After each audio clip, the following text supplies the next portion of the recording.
Okay. और एक सवाल बाबा, हम हर दिन देखने में आ रहा है कि कई एक वाक़यात हो रहे डेथ के, तो पता चल रहा है कि कैसे हो गए बोलने के बाद में पता चल रहा है कि डेथ हार्ट अटैक की वजह से हो गए बोल के बोल रहे हैं। तो हार्ट होने की वजह क्या है बाबा ज़्यादा? नॉन कोविड पेशेंट्स को इमरजेंसी सर्विसेज ऑन टाइम उन्हें ट्रीटमेंट नहीं देने की वजह से बहुत सारे शहर गुलबर्गा में हार्ट अटैक से लोग अपनी जान से हाथ धो बैठे हैं। बड़ी अफसोस की बात है, क्योंकि हार्ट के पेशेंट्स को अगर आप कोविड रिपोर्ट पूछेंगे और वो टेस्ट करवाने जाएंगे, 3-4 दिन टेस्ट रिपोर्ट मिलने लगेंगी, तो हार्ट डिसीजेस से जो पेशेंट जूझ रहा है वो कितने दिन सरवाइव करेगा। उन्हें इमीडिएटली ऑन टाइम सर्विसेज देने की ज़रूरत है। अब मेरी उम्मीद है कि तमाम गुलबर्गा के हॉस्पिटल्स कोविड या नॉन कोविड पेशेंट्स को इमीडिएटली सर्विस देंगे, क्योंकि हमने देखा इस लॉकडाउन में कोविड पेशेंट से ज़्यादा नॉन कोविड पेशेंट्स का ऑन टाइम ट्रीटमेंट नहीं मिलने पर उनका डेथ हुआ है। हमने अपनों को, बहुत सारे लोगों को खोया है। जयदेवा हॉस्पिटल भी पिछले कई दिनों से बंद है, जो स्पेशली हार्ट के इश्यूज को एड्रेस देखता था। अब जयदेवा हॉस्पिटल भी बंद है। तो government of Karnataka Gulbarga administration से हमारी डिमांड है कि जयदेवा हॉस्पिटल को इमीडिएटली ओपन किया जाए, ताकि बीपीएल क्लास के लोग जो हैं, बिलो पॉवर्टी लाइन के जो लोग हैं, वो इमीडिएटली जयदेवा में अपना ट्रीटमेंट करवा सके। जी, जनता कोविड को लेकर, कोरोना को लेकर बहुत सारी जनता परेशान है। उसी को लेकर उसी बीच में एक बीजेपी लीडर ने कहा है कि जानवरों की कुर्बानी छोड़कर बच्चों की कुर्बानी दिए। तो इसी के ऊपर में आप क्या कहना चाहेंगे? ये हाईली कंडेमेनेबल एमएलए बीजेपी का बयान है, जो हाईली कंडेमेनेबल है। इस बयान से ये बात का पता चल रहा है कि बीजेपी को इंसानियत से कोई लेना देना नहीं है। बीजेपी को सिर्फ जानवरों से, गू गोबर से ही लेना देना है। यहाँ पर बीजेपी का एमएलए मीडिया प्लेटफॉर्म से ये कह रहा है कि अपने बच्चों की बलि दे, और उसके ऊपर कोई केस बुक नहीं होता। मैं आपके चैनल से ये डिमांड करता हूँ कि उस बीजेपी के एमएलए पर एफआईआर किया जाए, इमीडिएटली कार्रवाई की जाए, उसे अरेस्ट किया जाए। Okay, thank you.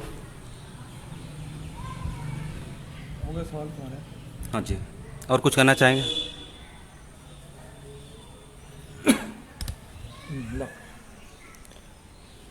बस मेरी शहर गुलबर्गा की अवाम से यही गुजारिश है कि आप प्रिकॉशनरी मेजर्स लेते रहिए।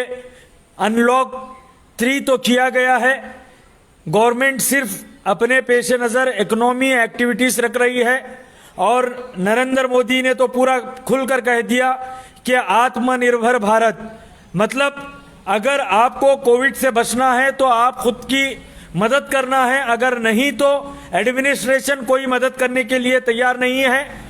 क्योंकि गुलबर्गा एडमिनिस्ट्रेशन को अगर देखेंगे, यहाँ पर कंप्लीटली फेल्यूर है। डिस्ट्रिक्ट इंचार्ज मिनिस्टर मिसिंग है। डिस्ट्रिक्ट इंचार्ज मिनिस्टर ये पूरे कोविड के एपिसोड में गुलबर्गा में 2 से 3 बार गुलबर्गा डिस्ट्रिक्ट इंचार्ज मिनिस्टर आता है। तो आप बताइए कि एडमिनिस्ट्रेशन पर गवर्नमेंट की कोई कंट्रोल नहीं है। अगर आप अपनी और अपनी जान बचाना चाहते हैं तो खुद अपना एहतियात करें। एहतियात ही एक वाहिद ऑप्शन हमारे पास बचा हुआ है, जिसके ज़रिए से हम अपने घरों के बच्चों की, बुजुर्गों की जान बचा सकते हैं। एडमिनिस्ट्रेशन तो कम्प्लीटली फेल हो चुका है। और साथ ही साथ ये कोविड-19 के इस पूरे एपिसोड में ये बात देखने में मिली कि हमें अब कुछ दिनों से बेड्स के लिए तरसना पड़ रहा है। बेड्स अवेलेबल नहीं है। अगर हम हमारी कम्युनिटी में एक सुपर स्पेशलिटी हॉस्पिटल अगर होता, जो पूरी इंसानियत के लिए कम से कम एक्सपेंसेस में ट्रीटमेंट करता, तो आज गुलबर्गा को बहुत ज़्यादा फ़ायदा होता था। आज गुलबर्गा की अवाम, बिलखुसूस गरीब हजरात, मारे हॉस्पिटल फिर रहे हैं। उनके पास बेड्स अवेलेबल नहीं है और प्राइवेट हॉस्पिटल्स में के एक्सपेंडिचर को वो बेयर नहीं कर सक रहे हैं। कहीं 50,000 पर डे लिया जा रहा है तो कहीं 15,000 पर डे चार्ज किया जा रहा है।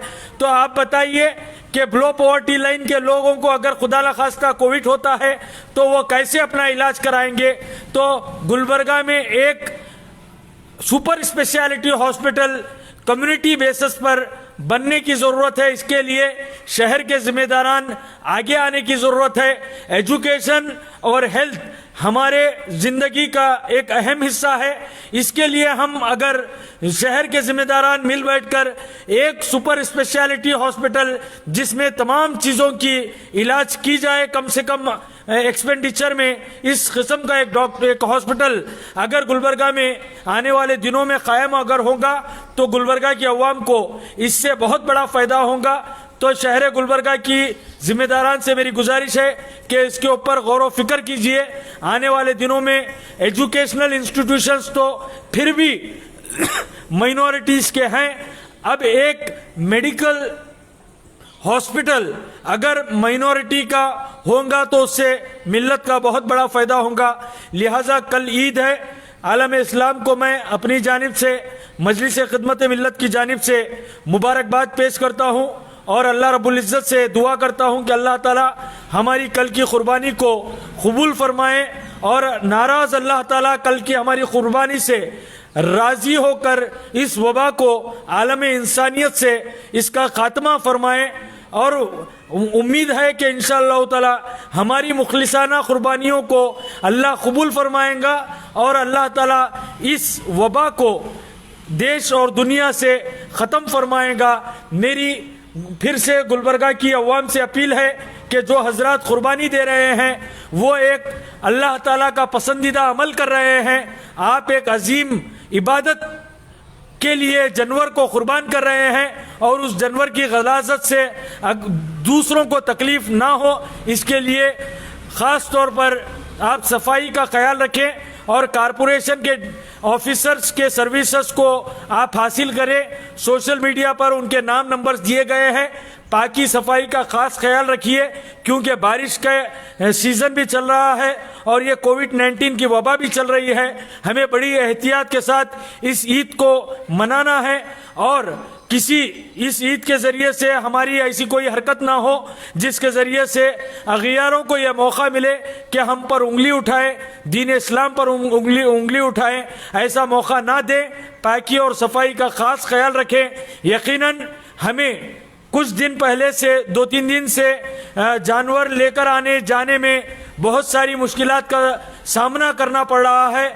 इसकी वजह बहुत सारी वजूहत हैं, मगर इसकी सबसे बड़ी वजह यह है कि शहर गुलबर्गा में एक मजबूत क़ियादत की ज़रूरत है। वो क़ियादत भी हमें सुन्नत इब्राहिमी की रहनुमाई में मिल सकती है।